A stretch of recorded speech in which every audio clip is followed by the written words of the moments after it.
a chance we're walking into something bigger.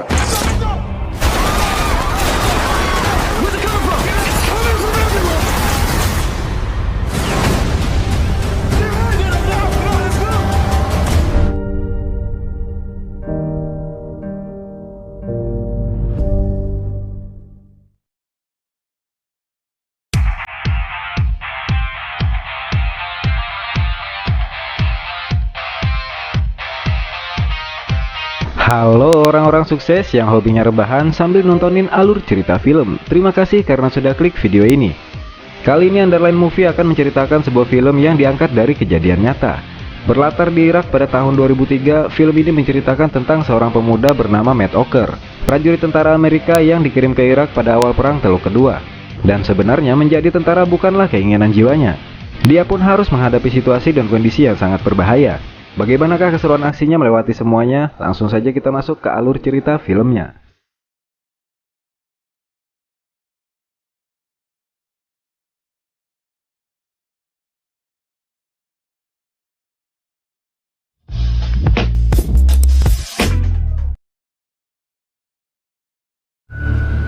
I was lucky to get a war. I'd have the rest of my life to tell folks how I made history.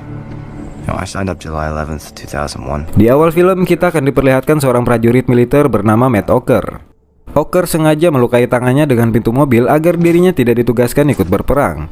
Karena sebenarnya alasan Oker menjadi seorang tentara bukanlah untuk berperang, namun tujuannya hanya untuk mendapatkan uang untuk biaya kuliahnya. That coming off? Yeah, heading that way. Just in time. Tetapi setelah dokter memeriksa kondisi lukanya, dia tetap akan ditugaskan ikut berperang karena luka yang dideritanya tidak seberapa. Setelah dokter memeriksa lukanya, Oker menemui rekan-rekan satu timnya untuk mengabarkan kalau beberapa tank di sana sudah siap untuk pergi berperang. Mendengar hal itu, rekan-rekan satu timnya sangat bersemangat dan tidak sabar untuk berperang, tapi tidak dengan Oker. Malam harinya mereka berkemas bersiap untuk pergi menuju ke zona peperangan di Baghdad.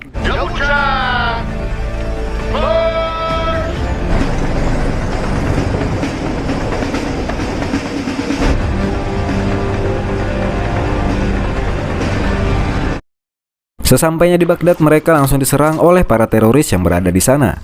Beberapa dari mereka tidak mengetahui pasti dari arah mana salah satu tembakan dari pihak musuh. Namun, Oker nampaknya mengetahui dari mana arah tembakan tersebut. Oker pun pergi bersama rekan timnya untuk menuju ke sebuah gedung yang berseberangan dengan arah tembakan tersebut. Oker menghubungi markas untuk memberitahu titik koordinat arah tembakan tersebut. Tidak lama kemudian, bantuan helikopter dari markas pun datang ke sana dan langsung meledakkan area tersebut.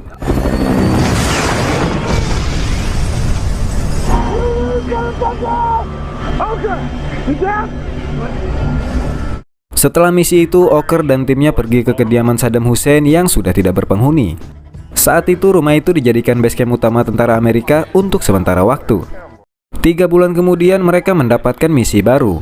Mereka diperintahkan untuk pergi ke daerah konflik yang sangat berbahaya di pinggiran Bakuba. Mereka ditugaskan untuk menangani saluran air yang rusak karena dampak dari serangan pasukan Amerika sebelumnya. Sesampainya di Bakuba, mereka menemui sang kapten di sana dengan membawa truk tangki yang akan diisikan air bersih untuk dibagikan ke warga setempat. Sebelum mereka pergi membagikan air kepada warga setempat, mereka pergi ke tempat saluran air untuk melihat seberapa parah kerusakan saluran air itu dan berencana akan mencari pekerja untuk memperbaikinya. Setelah mengisi tangki truk dengan air, mereka segera pergi untuk membagikan air kepada warga setempat. Namun di perjalanan ada sebuah mobil yang berusaha mendahului mereka. Mereka menyuruh mobil itu untuk melambat, tetapi mobil itu tetap berusaha mendahului mereka. Karena kesal, mereka melepaskan tembakan ke arah mobil itu dan membuat mobil itu berhenti. Mereka menggeledah dan menginterogasi sang supir. Ternyata sang supir hanya warga biasa yang terburu-buru membawa anaknya untuk berobat ke apotik. Merasa bukan sebuah ancaman, mereka pun membiarkannya pergi dan melanjutkan perjalanannya. Sesampainya di tempat tujuan, mereka membagikan air bersih kepada warga di sana dan mengumumkan kalau mereka sedang mencari pekerja dan akan dibayar untuk membantu memperbaiki pipa saluran air yang rusak. Namun keesokan harinya saat mereka berkumpul dan bersiap untuk memperbaiki saluran pipa air, tidak ada satupun warga yang berminat datang untuk bekerja sama dengan mereka. Melihat hal itu, sang sersan dan sang komandan mencoba menemui seorang syekh pemimpin setempat untuk bernegosiasi meminta bantuan agar warga di sana mau membantu mereka. Akan tetapi Syekh menolaknya karena warga di sana tidak akan mau bekerja sama dengan orang Amerika. Karena jika warga di sana terlihat bekerja sama dengan orang Amerika, mereka akan dibunuh oleh para teroris. Sang Sersan menegaskan akan menjaga keamanan warga jika mau bekerja sama, namun Syekh tetap menolak membantu mereka.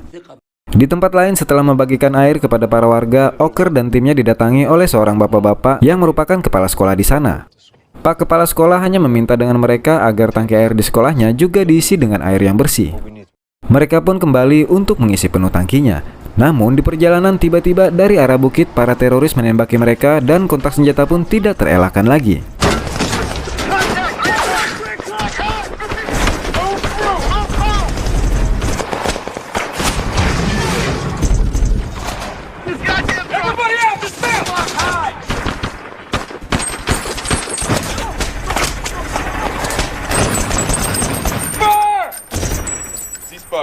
Mereka pun berhasil memaksa mundur para teroris tersebut. Namun dari tembak-tembakan itu, tangki air di truk pun menjadi rusak.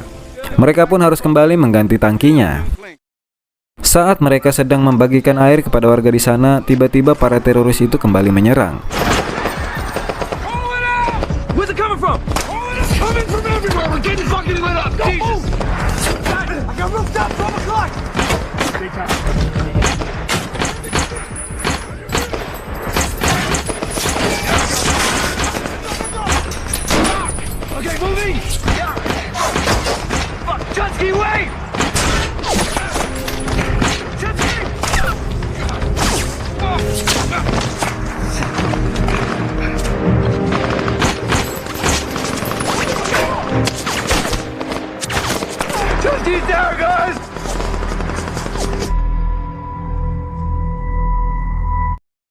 Salah satu rekan tim mereka pun harus gugur pada serangan tersebut. Setelah peristiwa penyerangan itu, Oker didatangi oleh kepala sekolah yang sebelumnya meminta air kepada mereka. Lalu Oker melaporkan dan meminta izin kepada kapten perihal permintaan dari pak sekolah, dan kapten mengizinkan mereka untuk menyalurkan air ke sekolah tersebut. Keesokan harinya saat di sekolah, sang Sersan meminta kepada pak kepala sekolah untuk mencarikannya beberapa pekerja, dan pak kepala sekolah pun menyetujuinya. Singkat cerita, para rombongan pekerja pun datang dan membantu mereka. Namun dalam beberapa hari, para rombongan pekerja tidak kunjung datang lagi. Dan ternyata hal itu dikarenakan pak kepala sekolah telah tewas dibunuh oleh para teroris karena telah membantu orang Amerika. Salah satu pekerja yang juga merupakan saudara dari pak kepala sekolah tidak terima dengan kematian saudaranya. Dia mendatangi sang kapten dan memberitahu tempat persembunyian para teroris tersebut. Dan malam harinya mereka langsung pergi mendatangi tempat persembunyian para teroris itu dengan membawa beberapa pasukan. Let's do this. Mount up. Roger that.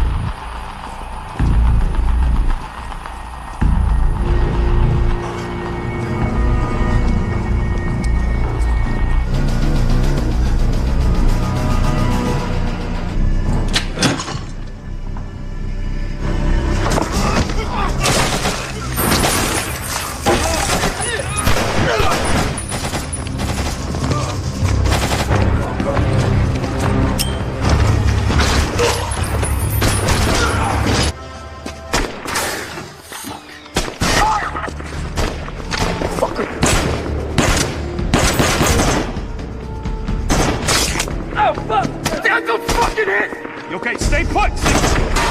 Fuck contact! 3 o'clock!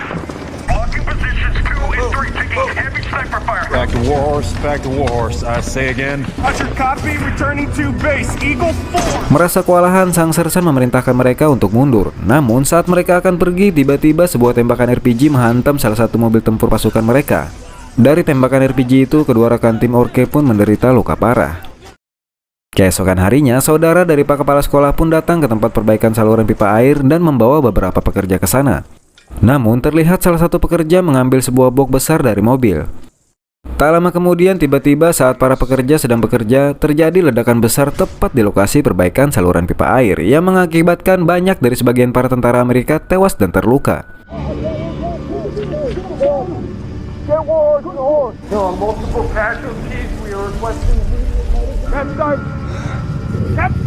Ternyata salah satu pekerja yang membawa box besar itu adalah seorang teroris yang menyamar. Dan pada akhirnya saluran pipa air yang sedikit lagi selesai diperbaiki itu hancur kembali. Beruntung Oker selamat dari ledakan tersebut. Setelah insiden itu, Sang Sersan dan Oker dipanggil ke markas pusat tentara Amerika. Sang Sersan diberikan waktu untuk cuti sebelum dipindah tugaskan. Dan Oker diberhentikan dengan alasan telah gagal menjalankan tugasnya. Oker yang awalnya tidak ingin ikut berperang dan menjadi tentara, kini justru tidak ingin kembali pulang karena merasa tanggung jawabnya belum selesai di sana. Namun, Oker tetap dipulangkan sebelum menuntaskan misinya di sana dan film pun berakhir. Saya hanya bisa berkata, ending macam apa ini? Confusing feeling, ain't it? I don't feel anything, Sergeant Major. Good luck, son. Better get a move on. Don't miss your flight. I'll see you on the other side.